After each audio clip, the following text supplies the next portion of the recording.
স্বাগত বন্ধুরা। আজ আমি রান্না করছি নিরামিষ ছোলার ডাল।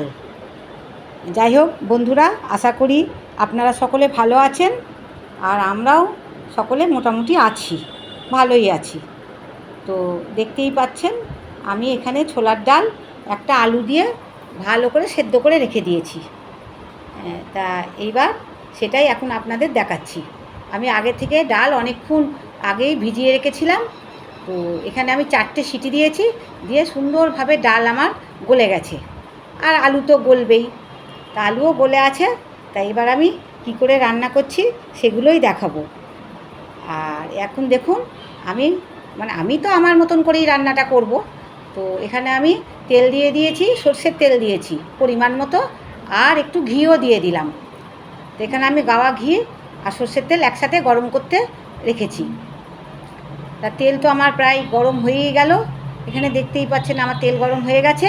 এইবার আমি ফোড়ন দিচ্ছি। ফোড়নে দিয়ে দিয়েছি দেখুন গোটা জিরে দিলাম, আর শুকনো লঙ্কা, আর দিয়েছি গোটা গরম মশলা, আর 2টো তেজপাতা। এই আমি ফোড়ন দিলাম। তা ফোড়ন দিয়ে এবার একটু ভালো করে নাড়াচাড়া করছি, যাতে ফোড়ন থেকে ভালো ভাজা গন্ধটা বেরোয়। তাই এখানে আমার ভালোভাবে ফোড়ন কিন্তু ভাজা হয়ে গেছে। আর আমি এই নিরামিষ ছোলার ডালটা কাজু বাদাম আর এখানে আমি কিশমিশ দেব। তা কাজু বাদাম আর কিশমিশ আমি এবার একটু ভাজা ভাজা করব। তো নারকেল দিয়ে তো খুবই ভালো হয়। তো আমি এখানে নারকেল আমার নেই, তার জন্য আমি কাজু বাদাম কিশমিশ দিলাম, আর এখন আমি একটু হিংও দিয়ে দিলাম। আর দেখুন কিশমিশগুলোকে দেখে মনে হচ্ছে যে চীনাবাদাম ভেজেছি, কিন্তু এগুলো চীনাবাদাম না, ওগুলো আমার কিশমিশ আছে। বেশ লাল করেই ভাজাটা হয়েছে। তো এখানে এখন আমার হয়ে গেছে ভাজা। এবার আমি দিয়ে দিলাম ওই যে আগে থেকে সেদ্ধ করে রাখা ছোলার ডাল। তা ছোলার ডাল এখন আমি সেদ্ধ করে রাখা দিয়ে দিয়েছি। এবার একটু নাড়াচাড়া করছি।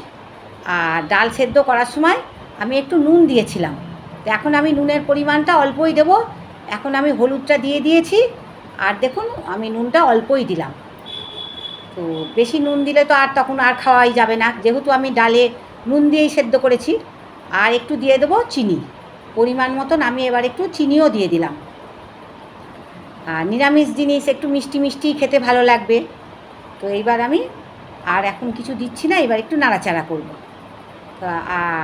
আর একটু জল আমি কষিয়ে নেবো, আর কি ফুটিয়ে একটুখানি কমিয়ে নেবো। তখন আমি দেখুন ডালকে ভালোভাবে ফুটাবো।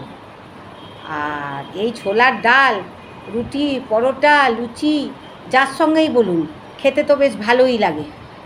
আর এতে পনিরও দেওয়া যায়, আর ওই তো নারকেল কুচিও দেওয়া যায়, অনেক রকমভাবেই করা যায়। তো আমি আজকে কাজু বাদাম আর কিশমিশ দিয়েই করলাম, নারকেল কুচি দিয়েও করি বা নারকেল কোড়াও দিই। তা আপনারা যার যেরকম ভালো লাগবে সে সেইরকমভাবেই করে খাবেন। তো দেখুন আমার কিন্তু ডাল অনেকক্ষণ ধরেই ফুটছে, আর এখানে ডাল বেশ ঘনও হয়ে গেছে।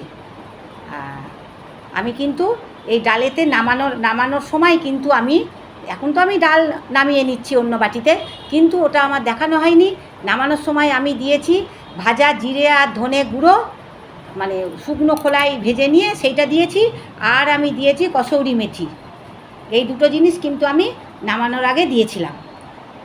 তো সেটা আমার দেওয়া হয়ে গেছে, ঢাকাও দিয়েছিলাম।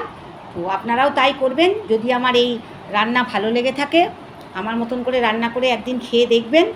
তো বেশ ভালোই লাগবে। কসুরি মেথি আমি আর ধনে পাতা ওই জন্যে দিলাম না, কসুরি মেথি আর ভাজা জিরে, ভাজা ধনে গুঁড়ো আমি দিয়েছি। তো বন্ধুরা, আমার এই রান্না যদি ভালো লেগে থাকে অবশ্যই লাইক, শেয়ার, সাবস্ক্রাইব করবেন। আজকে আমি আসি।